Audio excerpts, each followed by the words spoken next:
नमस्कार, आप देख रहे हैं न्यूज नेशन में हूं पिनाज त्यागी। नमस्कार, मैं हूं अनुराग दीक्षित। घड़ी की सुई 10 बजे का इशारा कर रही है और हम आपके लिए लेकर आए हैं दमदार 10, जहां ना एजेंडा होगा ना प्रोपेगेंडा होगा, सिर्फ दमदार खबरें होंगी, वो भी बिल्कुल नए अंदाज में। दमदार 10 मतलब 10 न्यूज एलिमेंट इन्वेस्टिगेशन, जिसमें रिपोर्टर इन्वेस्टिगेटिव ऑफिसर की तरह बड़ी खबर की पड़ताल करता है। साथ ही होगा नेशन स्पेशल, जिसमें होता है खबर का हर बारीक पहलू ग्राउंड जीरो से, और लाइट डिटेक्टर प्राइम, जो हर झूठ से पर्दा हटाता है, और भी बहुत कुछ। इसीलिए बने रहिए अगले 1 घंटे हमारे साथ। लेकिन सबसे पहले वक्त हो गया है नेशन इन्वेस्टिगेशन का। क्या हिंदुस्तान के पावर ग्रिड चीन के निशाने पर है? क्या चीन जब चाहे तब हिंदुस्तान में अंधेरा कर सकता है? आपके घर की, आपके शहर की बत्ती गुल कर सकता है चीन। आपके बिल्डिंग की लिफ्ट से लेकर ट्रेन तक सब कुछ ठप हो जाएगा। मुंबई का ब्लैकआउट क्या चीन की साजिश का ट्रेलर था? आखिर कितनी बड़ी है चीन की अंधेरे वाली साजिश?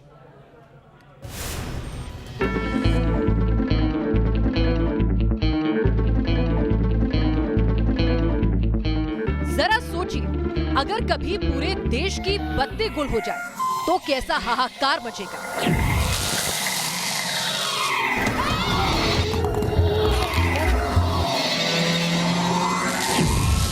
जरा सोचिए, अगर पूरे देश में एक साथ कुछ घंटों नहीं बल्कि कुछ दिनों के लिए ब्लैकआउट हो जाए तो वो मंजर कितना खौफनाक होगा। अस्पतालों में चीख पुकार मच जाएगी, ट्रेनों के पहिए थम जाएंगे, शेयर बाजार बंद हो जाएगा, ट्रैफिक सिग्नल ठप हो जाएंगे, अंधेरा अफरा तफरी मचा देगा और आप पूरी तरह बेबस और लाचार हो जाएंगे। आपको ये सब कुछ बताने की वजह पिछले साल हुए मुंबई ब्लैकआउट पर अमेरिका से आई वो सनसनीखेज रिपोर्ट है, जिसमें दावा किया गया है कि चीनी हैकर्स के निशाने पर है भारत का पावर सप्लाई सिस्टम। और बीते साल मुंबई का ब्लैकआउट उसका ट्रेलर भर था। लद्दाख तनाव के दौरान चीन भारत को अंधेरे में डुबाना चाहता था। जून में हुए गलवान घाटी झड़प के 4 महीने बाद यानी कि 12 अक्टूबर को मुंबई में हुए ब्लैकआउट के पीछे अब चीन का हाथ सामने आ रहा है। ये दावा एक अमेरिकी रिपोर्ट में किया गया है, जिसमें यह कहा गया है कि चीन ने साइबर अटैक करके भारत को एक मैसेज दिया है कि अगर भारत ने सख्ती दिखाई तो फिर पूरे देश को ही पावर आउटेज का सामना करना पड़ेगा। मुंबई के लोगों को आज भी इस घटना पर विश्वास नहीं है, क्योंकि इस तरह की तस्वीर सिर्फ हॉलीवुड की फिल्मों में देखी गई है, जब हजारों किलोमीटर दूर बैठकर कोई भारतीय शेयर बाजार को ठप कर देता है। आखिर इस दावे की हकीकत क्या है? आज नेशन इन्वेस्टिगेशन में आज हम इसी की पड़ताल करेंगे। 12 अक्टूबर 2020, वक्त सुबह के 10 बजे, जब मुंबई में अचानक से बिजली सप्लाई बंद होने से हड़कंप मच गया। कभी ना रुकने वाली मुंबई अचानक थम सी गई थी। बिजली जाने से कोरोना की मार झेल रहे मुंबई के अस्पतालों में वेंटिलेटर्स ने काम करना बंद कर दिया था। ऑफिसों में बिजली चले जाने से अंधेरा हो गया था। ये कई दशकों में सबसे बड़ा पावर आउटेज था। न्यूयॉर्क टाइम्स में छपी रिपोर्ट के मुताबिक पिछले साल जैसे ही बॉर्डर पर झड़पें बढ़ी, इंडियन इलेक्ट्रिक ग्रिड में मेलवेयर का फ्लो बढ़ने लगा और मुंबई को ब्लैकआउट का शिकार होना पड़ा। अब ये एक चेतावनी के रूप में नजर आता है। एक स्टडी इस नतीजे पर पहुंची है कि दोनों घटनाओं का आपस में कनेक्शन है। ये इंडियन पावर ग्रिड के खिलाफ चीन के उस साइबर कैंपेन का हिस्सा था, जिसमें लद्दाख में अगर भारत सख्ती से अपना दावा करता तो पूरे देश की बत्ती गुल हो सकती है। रिपोर्ट के मुताबिक साफ है कि चीन ये दिखाने की कोशिश में था कि अगर एलएसी पर उसके खिलाफ कार्रवाई की गई तो वो भारत के अलग अलग पावर ग्रिड पर मैलवेयर अटैक करके उन्हें बंद कर देगा, ठप कर देगा। ये एक मैलवेयर संबंधी अटैक होता है, जहां पर मुख्य तौर पर आप कंप्यूटर सिस्टम्स के माध्यम से इलेक्ट्रिसिटी ग्रिड में घुसते हैं। घुसने के बाद आप इलेक्ट्रिसिटी ग्रिड को डिस्टेबलाइज कर देते हैं या उनके जो रेलेवेंट क्रूशल कंपोनेंट्स हैं उसको उड़ा देते हैं, ताकि बिजली की ट्रांसमिशन बंद हो जाए। एक बार बिजली की ट्रांसमिशन बंद हो जाए, ऑटोमेटिकली चीज़ें ठप होनी शुरू हो जाती हैं। 12 अक्टूबर 2020 के दिन मैं मुंबई में कोरोना की स्टोरी पर निकला था। फिर अचानक से बिजली गुल हो गई। आमतौर पर मुंबई में ऐसा देखने को मिलता नहीं है। पहले लगा कि किसी लोकल फॉल्ट की वजह से बिजली गई है तो कुछ देर बाद वापस आ जाएगी, लेकिन फिर 1 घंटे हो गए, 2 घंटे हो गए, अब तक पूरे मुंबई में हड़कंप मच चुका था, क्योंकि उस दौरान मुंबई के अस्पताल कोरोना के मरीजों से भरे हुए थे। सेकंड भारी पड़ रहा था। अस्पतालों ने वेंटिलेटर चलाने के लिए इमरजेंसी जनरेटर का इस्तेमाल करना शुरू कर दिया। कई दशकों में ये सबसे बड़ा पावर आउटेज था और आज कई महीनों के बाद अमेरिका की एक साइबर सिक्योरिटी कंपनी ने यह खुलासा किया है कि ये बिजली कटी नहीं थी, बल्कि ये चीन का हिंदुस्तान पर साइबर अटैक था। 12 अक्टूबर को पावर कट से मुंबई को हर घंटे लगभग 258 करोड़ रुपए का नुकसान हो रहा था, ऐसा अनुमान जताया गया। यही हाल अगर पूरे देश में होता तो सोचिए ये आंकड़ा कितना बड़ा हो सकता था। इस स्टडी में यह दावा किया गया है कि चीनी मालवेयर भारत में बिजली की सप्लाई को कंट्रोल करने वाले सिस्टम में घुस गए थे, जिसमें हाई वोल्टेज ट्रांसमिशन, सबस्टेशन और पावर प्लांट शामिल थे। यह स्टडी अमेरिका की एक cyber security company recorded future ने की है, जो कि अमेरिकी सरकारी एजेंसी के साथ मिलकर इंटरनेट के उपयोग की स्टडी करती है। रिकॉर्डेड फ्यूचर का यह भी कहना है कि सिक्योरिटी रजिस्ट्रेशन की वजह से वो कोड की जांच खुद नहीं कर सकी। रिपोर्ट में यह भी कहा गया है कि इसकी जानकारी सिक्योरिटी कंपनी ने भारत को दे दी है। मुंबई में ब्लैकआउट की साजिश के पीछे महाराष्ट्र सरकार को भी साइबर अटैक के सबूत मिले थे। तो साइबर क्राइम ने जो एक्सपर्ट है, बीजीटीआई के एक्सपर्ट्स है, इलेक्ट्रिकल डिपार्टमेंट के या बाकी सभी लोगों ने इकट्ठा मिलकर जो जांच की है, उसका जो एनालिसिस किया, उसमें कुछ साइबर सैबोटेज हो सकते हैं, ऐसे कुछ एविडेंस की बातें उसमें सामने आई है। हमारी तफ्तीश में ऊर्जा मंत्रालय का वो पत्र भी सामने आया, जिसमें इनकार किया गया है कि चीनी हैकर्स अपनी कोशिश के दौरान डेटा में सेंध लगाने में कामयाब रहे थे।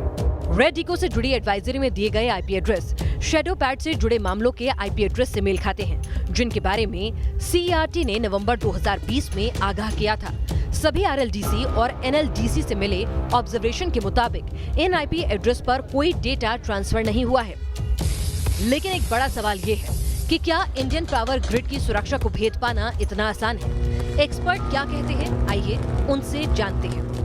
नवंबर 2020, फरवरी 2021 में कुछ रिपोर्ट्स आई इन साइबर अटैक्स के बारे में।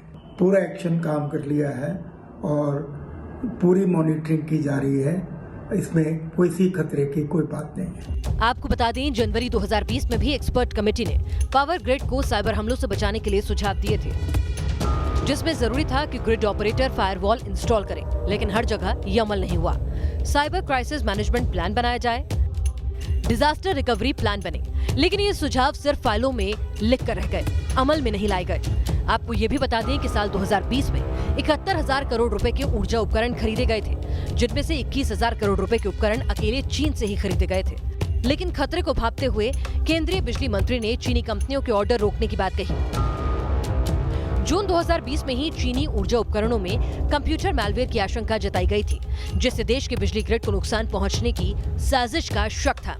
लिहाजा सरकार ने चीनी ऊर्जा उपकरणों में कंप्यूटर मैलवेयर और ट्रोजन हॉर्स की मौजूदगी की जांच कराने की बात भी कही थी। हमारी पड़ताल में ये भी सामने आया कि भारत के पावर सेक्टर को लगातार साइबर हमलों का सामना करना पड़ रहा है और इनमें से ज्यादातर हमले चीन से हो रहे हैं। सेंट्रल इलेक्ट्रिसिटी अथॉरिटी की कमेटी भी इन हमलों को रियल लाइफ थ्रेट बताकर पहले ही चेतावनी जारी कर चुकी है। बिजली कंपनियां पावर डिस्ट्रीब्यूशन सेक्टर में स्मार्ट ग्रिड का इस्तेमाल कर रही हैं और इन पर साइबर हमलों का खतरा रहता है। हालांकि यूक्रेन में रूसी साइबर हमले के बाद से ही हर देश पावर कंट्रोल कमांड सिस्टम को सिक्योर बनाने के लिए मैनुअल और एनालॉग तरीकों का इस्तेमाल कर रहा है। मुंबई से विकास श्रीवास्तव और दिल्ली से सईद आमिर हुसैन के साथ टीम न्यूज नेशन।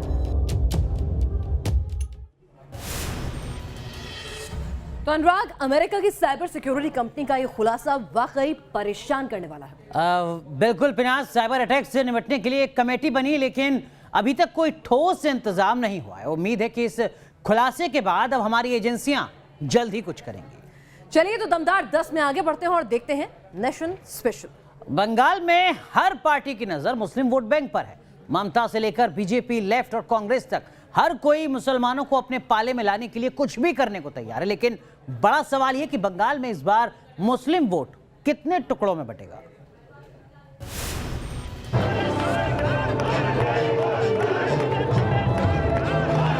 ভারত পোষণ করতে আমি এসেছি, ভাগিদারি করতে এসেছি।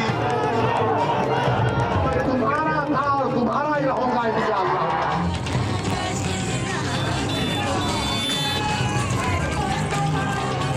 मोदी अच्छा लगता है। हम बीजेपी की तरफ जाएंगे। मोदी अच्छा लगता है। मोदी जी के साथ है। हम तो मोदी जिंदाबाद।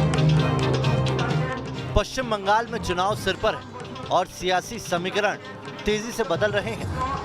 कल तक ममता का साथ देने वाले फुरफुरा शरीफ के पीरजादा अब्बास सिद्दीकी अब थर्ड फ्रंट के साथ दीदी के खिलाफ खुलकर खेल रहे हैं। बीजेपी सरकार और बीजेपी सरकारेर टीम ममता के আমরা বাংলা থেকে উৎখাত করে ছাড়বো।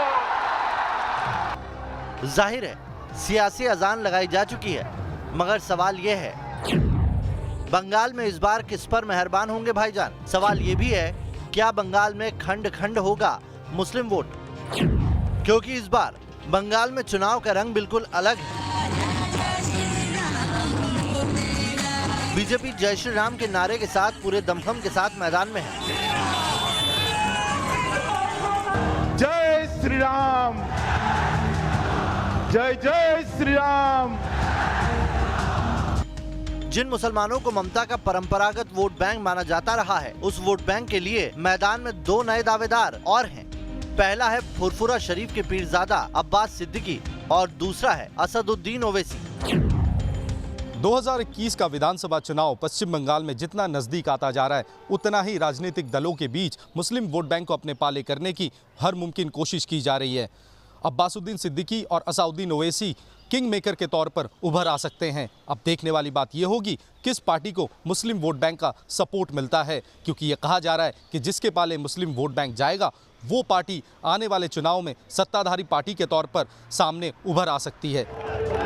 कोलकाता के परेड ग्राउंड में थर्ड फ्रंट की धमाकेदार रैली ममता के लिए किसी सदमे से कम नहीं रही।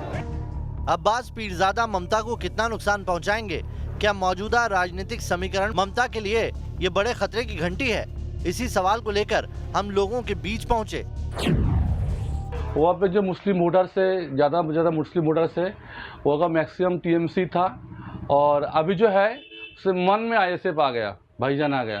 जो फुरफुरा माइंडेड लोग है, जो मुस्लिम्स है फुरफुरा माइंडेड, तो फुरफुरा माइंडेड जो है अब्बास भाई वो फुरफुरा की लोग है, फुरफुरा की भाईजान है, इसीलिए वो धर्मीय मैटर से अगर देखेगा तो कुछ लोग तो जाएगा ही जाएगा। वो नया आईएसएफ पार्टी वो क्या करेंगे? ममता दी हर कुछ दिया था। दीदी तो देवता है ना। हर आदमी को हर दिल में, हर आदमी को हर इंसान लड़की को दिल में है, सबको दीदी का था। बच्चों से लेके बुढ़ा तक सबको दीदी ऐसा बोलते हैं।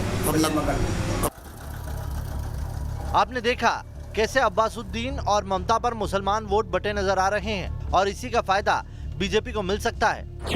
देखिए आईएसएफ जो अब्बासुद्दीन सिद्दीकी का जो आईएसएफ पिछले दिन जो भीड़ जुटाए थे, ये ममता बनर्जी को बहुत टेंशन देगी।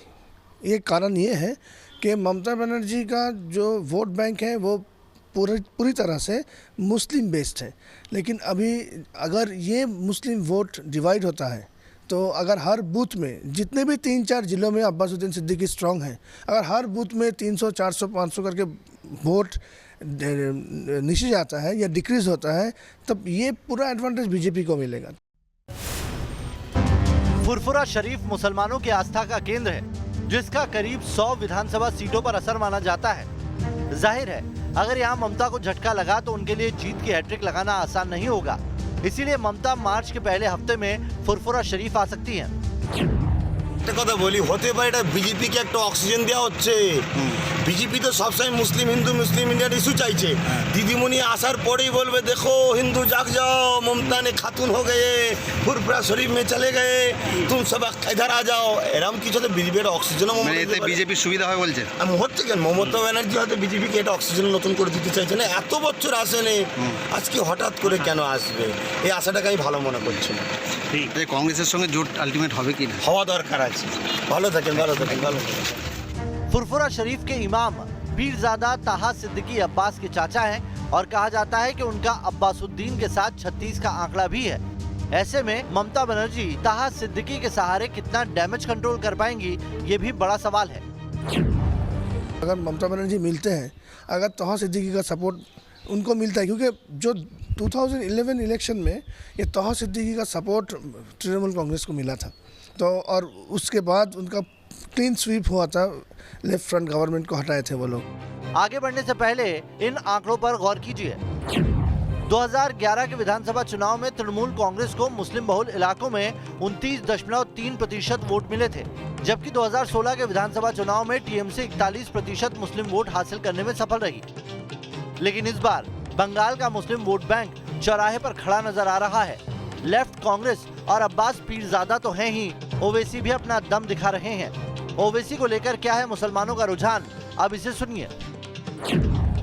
उसका टाइम खत्म हो गया, क्योंकि वो एक टाइम था, वो टाइम अब उभर हो गया। मतलब उस टाइम में भाईजान आ गया, तो अब कुछ नहीं होगा। मीम का कोई असर नहीं पड़ेगी, यहाँ पे कोई असर नहीं होगा। नहीं कोई इफेक्ट नहीं आएगा। वो हैदराबाद से आके बंगाल में क्या करेगा? बंगाल में दीदी है, दीदी जब तक है बंगाल में कुछ नहीं करेगा।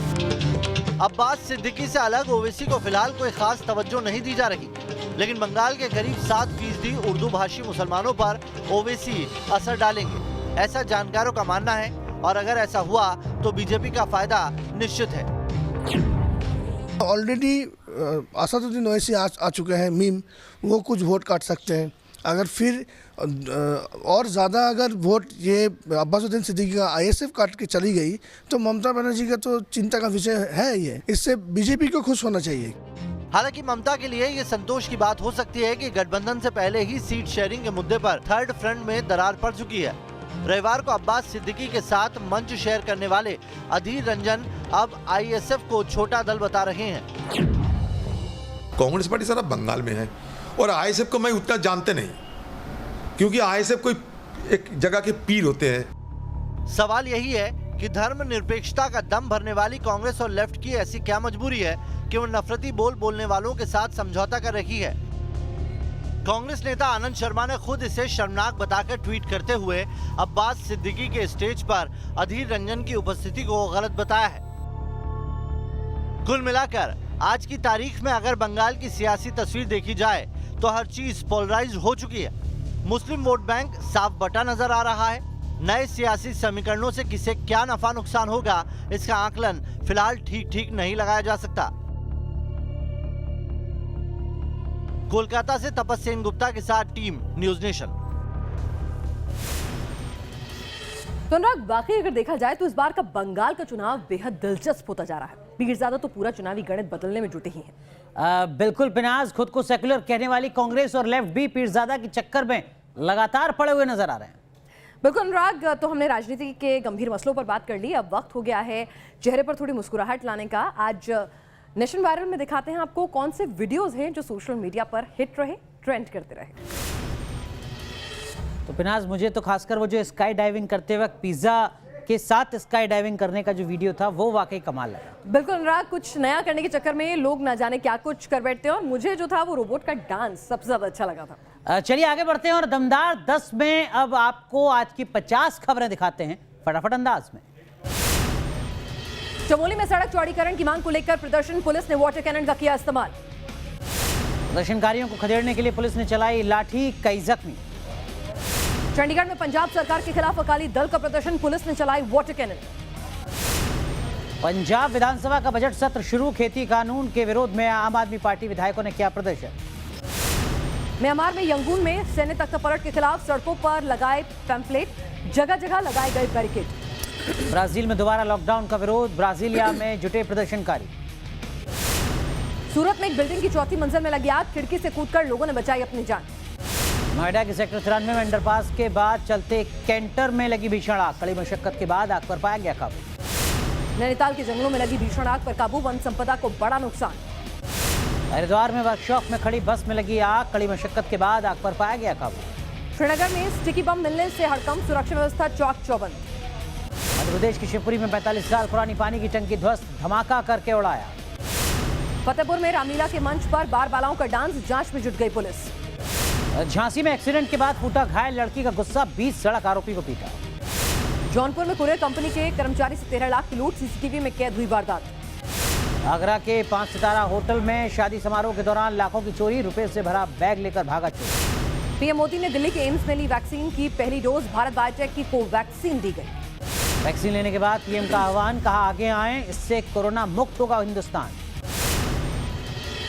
पीएम की वैक्सीन लगाने पर सियासत, अधीर रंजन बोले चुनाव के चलते लगवाई वैक्सीन, ओवैसी ने कहा सबको मुफ्त लगे टीका। उपराष्ट्रपति वेंकैया नायडू ने भी लगवाया कोरोना का टीका, चेन्नई के अस्पताल में वैक्सीनेशन। बिहार के सीएम नीतीश कुमार ने भी लगवाई वैक्सीन, पटना के आईजीआईएमएस में ली पहली डोज। बंगाल में बीजेपी के साथ जुड़ी एक और एक्ट्रेस शांति चटर्जी को कैलाश विजयवर्गीय ने दिलाई सदस्यता। एनसीपी नेता शरद पवार ने लगवाया कोरोना का टीका, मुंबई के जेजे अस्पताल में ली पहली डोज। वैक्सीनेशन के लिए आगे आए कई राज्यों के सीएम, ओडिशा के मुख्यमंत्री नवीन पटनायक ने लगवाई वैक्सीन। छत्तीसगढ़ के स्वास्थ्य मंत्री टीएस सिंहदेव का बड़ा बयान, न्यूज नेशन के शो देश की बहस में बोले तीसरा फेज पूरा होने तक छत्तीसगढ़ में वैक्सीन नहीं।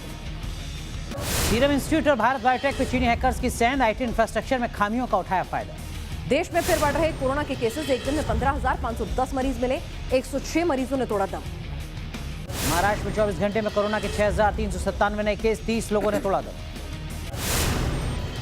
पुणे में वैक्सीनेशन के लिए उमड़े लोग, टीकाकरण में देरी होने पर हंगामा। दिल्ली में 24 घंटे में कोरोना के 175 नए केस, एक शख्स की मौत। महाराष्ट्र में कोरोना का कहर, पुणे में स्कूल कॉलेज 14 मार्च तक के लिए किए गए बंद। बजट वेबिनार में बोले पीएम मोदी, कहा ग्रामीण अर्थव्यवस्था को मजबूत बनाएंगे नए कृषि कानून। बंगाल में आईएसएफ के साथ गठबंधन पर कांग्रेस में फूट, आनंद शर्मा ने कांग्रेस की विचारधारा के खिलाफ बताया। मीरजादा से गठबंधन पर बोले अधीर रंजन, अभी मूल्यांकन करने की जरूरत, बंगाल में कांग्रेस 92 सीटों पर लड़ेगी चुनाव। ममता बनर्जी से मिले तेजस्वी यादव, कहा टीएमसी को जिताने के लिए लगा देंगे अपनी पूरी ताकत। ममता के मंत्री के खिलाफ चुनाव आयोग पहुंची बीजेपी, फिरहाद हाकिम के खिलाफ बीजेपी ने की शिकायत, आचार संहिता के उल्लंघन का आरोप। मुंबई बिजली संकट पर बोले अनिल देशमुख, पिछले 12 अक्टूबर में बंद हुई थी बिजली सप्लाई, ग्रिड ठप करने में चीन के हाथ की संभावना की जांच जारी। शारदा स्कैम में ईडी ने कुणाल घोष को भेजा नोटिस, कल सुबह 11 बजे पूछताछ के लिए बुलाया। दिल्ली के नांगलोई में डबल मर्डर, आपसी रंजिश में 2 लड़कों को गोली मारी। दिल्ली के द्वारका इलाके में 2 भाइयों को मारा चाकू, एक की मौत, एक गंभीर, 3 आरोपी गिरफ्तार। राजस्थान विधानसभा में स्पीकर सीपी जोशी से उलझे बीजेपी विधायक, हंगामे के बाद बीजेपी ने किया वॉकआउट। हरियाणा के हिसार में किसान आंदोलन के समर्थन में महिलाओं ने मनाया मानव श्रृंखला। जयपुर में निजी स्कूलों की मनमर्जी से पेरेंट्स नाराज, ऑफलाइन एग्जाम का कर रहे हैं विरोध। पटना के गांधी मैदान में लेफ्ट का प्रदर्शन, शिक्षा स्वास्थ्य रोजगार पर सरकार को घेरा। बंगाल के खड़गपुर में पुलिस चेकिंग के दौरान 7 लाख कैश बरामद, हिरासत में 3 लोग। लखनऊ में कस्टम विभाग का एक्शन, दुबई से आए यात्री से सोना और आईफोन जब्त। फिर बढ़े रसोई गैस के दाम, घरेलू सिलेंडर 25 और कमर्शियल सिलेंडर 95 रुपए महंगा। यूपी में बड़ी साजिश नाकाम, अयोध्या से पकड़ा गया संदिग्ध नेपाली, उन्नाव अलीगढ़ से रोहिंग्या की गिरफ्तारी। बिकरू कांड में यूपी एसटीएफ की कार्रवाई, विकास को भगाने में मददगार उसके 7 साथी हुए गिरफ्तार। हैदराबाद में एनसीबी की बड़ी कार्रवाई, 681 किलो गांजा बरामद, 8 गांजा तस्कर गिरफ्तार। अनुराग, यहां रुकेंगे एक छोटे से ब्रेक के लिए, लेकिन कहीं मत जाइएगा। ब्रेक के बाद एक बार फिर से हम हाजिर हैं दमदार 10 के बाकी एलिमेंट्स के साथ। अब दमदार 10 का वो एलिमेंट जिसमें झूठ को चीरकर सच सामने लाते हैं। क्या यूपी में मास्क नहीं पहनने वालों को अब जेल की हवा खानी पड़ेगी? क्या यूपी पुलिस बिना मास्क घूमने वालों की धरपकड़ के लिए ये नया अभियान चला रही है? सोशल मीडिया पर वायरल इस मैसेज के पीछे की हकीकत क्या है, देखते हैं LDT prime.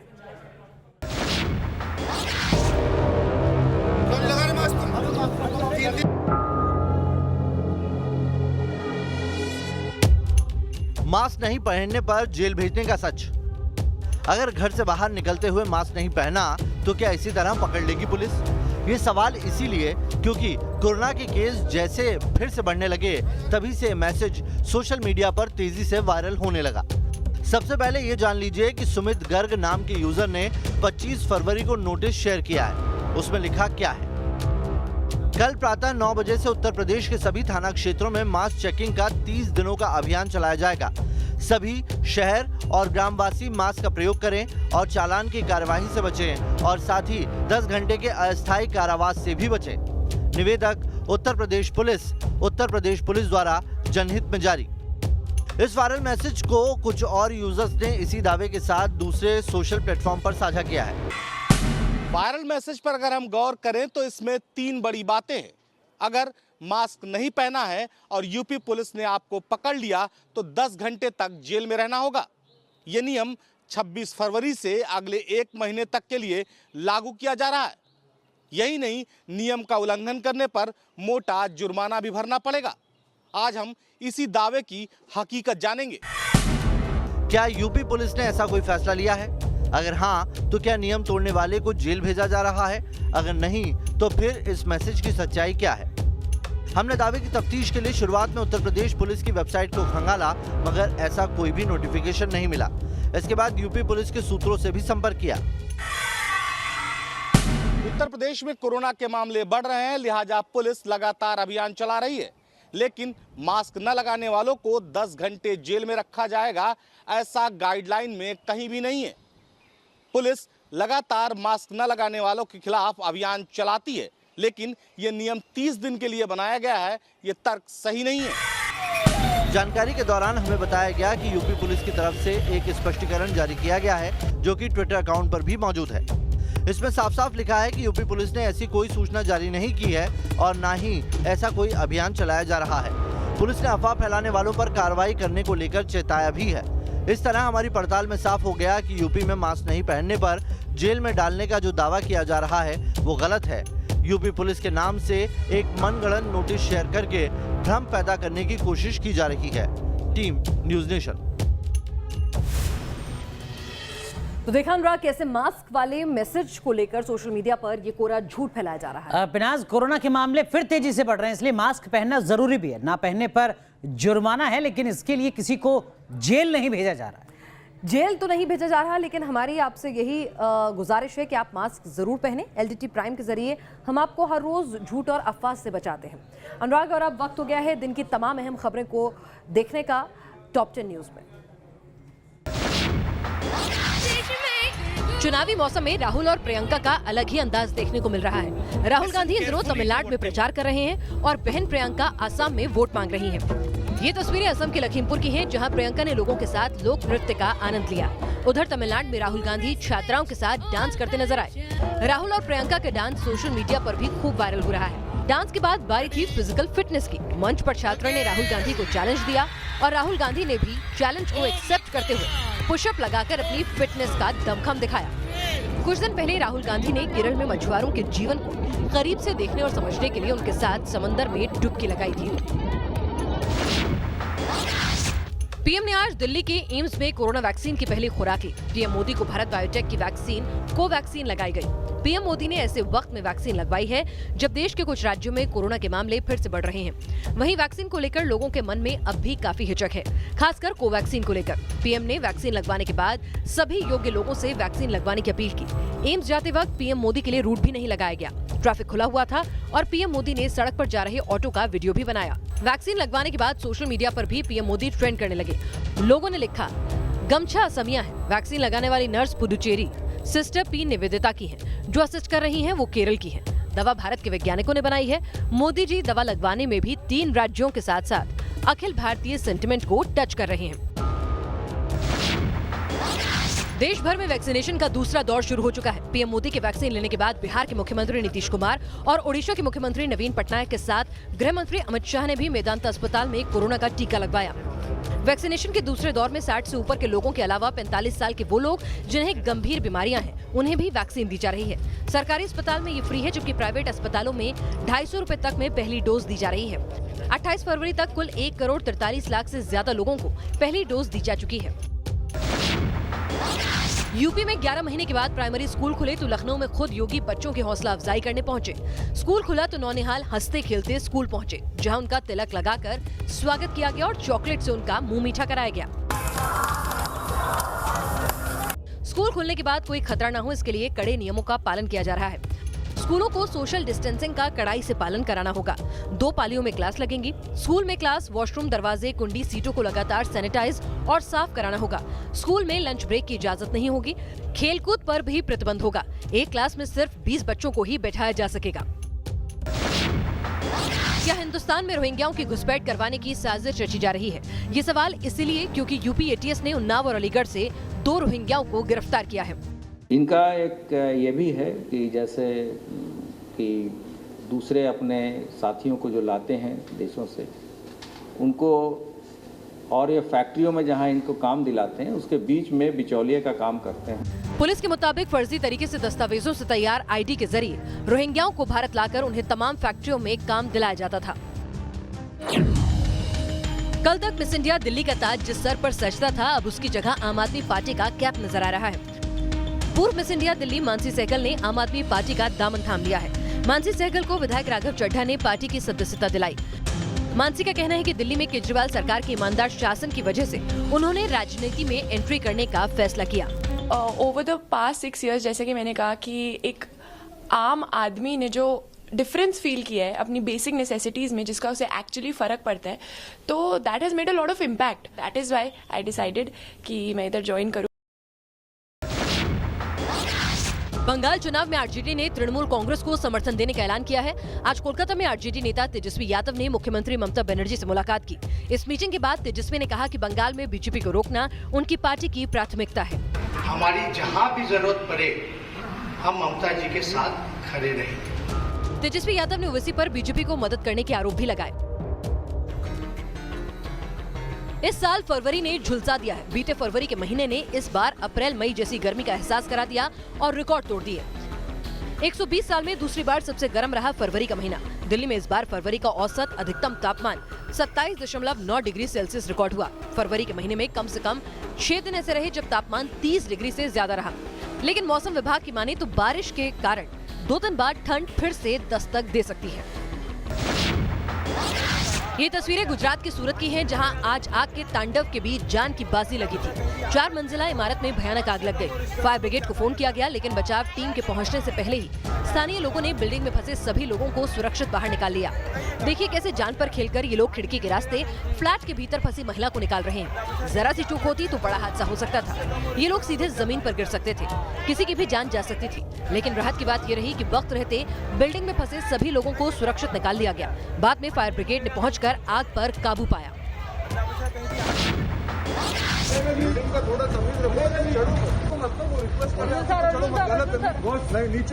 Actor Arjun Kapoor को गुस्सा आया तो उन्होंने घर की दीवार पर चढ़े एक फोटोग्राफर को फटकार लगा दी। दरअसल अर्जुन मलाइका अरोड़ा के साथ करीना कपूर के घर उन्हें दूसरा बेबी होने की बधाई देने गए। इसी दौरान कुछ लोगों ने घर की दीवार पर चढ़कर तस्वीरें लेने की कोशिश की, जिससे अर्जुन कपूर भड़क गए। इधर आओ, इधर आओ, इधर आओ। वो लाल शर्ट वाले क्यों डर के भाग रहे हो? और दमदार 10 में अब वक्त हो गया है आपके चेहरे पर मुस्कुराहट लाने, आपको उम्मीदों से भरने वाले एलिमेंट का, यानी अच्छी खबर का।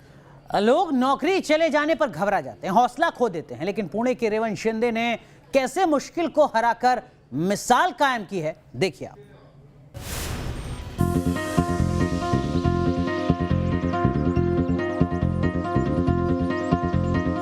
अगर इंसान के अंदर हौसला हो तो बड़ी से बड़ी मुश्किल भी घुटने टेक देती है। पुणे के रेवंत शिंदे ने एक बार फिर इस कहावत को सच साबित कर दिया है।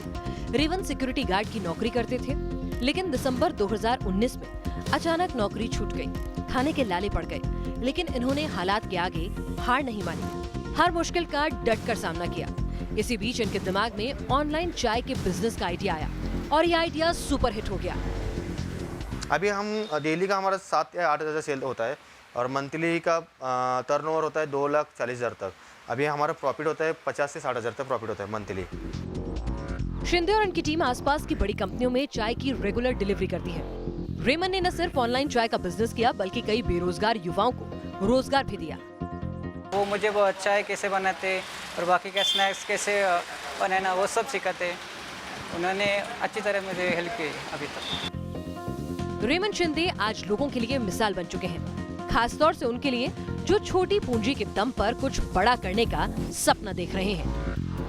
Team news nation. तो आप देख रहे हैं दमदार 10। और अब आपको दिखाते हैं वो खबरें जो कल बनने वाली हैं सुर्खियां। यूपी के सीएम योगी कल ममता के खिलाफ बंगाल में भरेंगे हुंकार, मालदा में होगी रैली। असम के रण में कल गरजेंगी प्रियंका वाड्रा, तेजपुर में बड़ी रैली। पीएम मोदी कल मैरीटाइम समिट का वर्चुअली करेंगे उद्घाटन। पोर्ट, शिपिंग और वाटरवेज मंत्रालय ने किया है 3 दिन का आयोजन। राजस्थान के झुंझुनू में कल किसान नेता राकेश टिकैत करेंगे महापंचायत। गुजरात की 81 नगर पालिका और 31 जिला पंचायत के कल चुनाव नतीजे आएंगे। आम आदमी पार्टी के प्रदर्शन पर टिकी रहेंगी सबकी निगाहें। कल बीजेपी अध्यक्ष जेपी नड्डा का जयपुर दौरा। उपचुनाव से पहले राजस्थान बीजेपी के भीतर मची है कलह। कल मध्य प्रदेश सरकार का बजट होगा पेश, किसानों के लिए हो सकता है बड़ा ऐलान। शारदा चिटफंड घोटाले में टीएमसी नेता कुणाल घोष से कल ईडी करेगी पूछताछ। कुणाल अपनी पार्टी के कई नेताओं पर लगा चुके हैं आरोप। कल सुप्रीम कोर्ट के जजों को लगेगी कोरोना वैक्सीन, जजों को वैक्सीन चुनने का विकल्प होगा।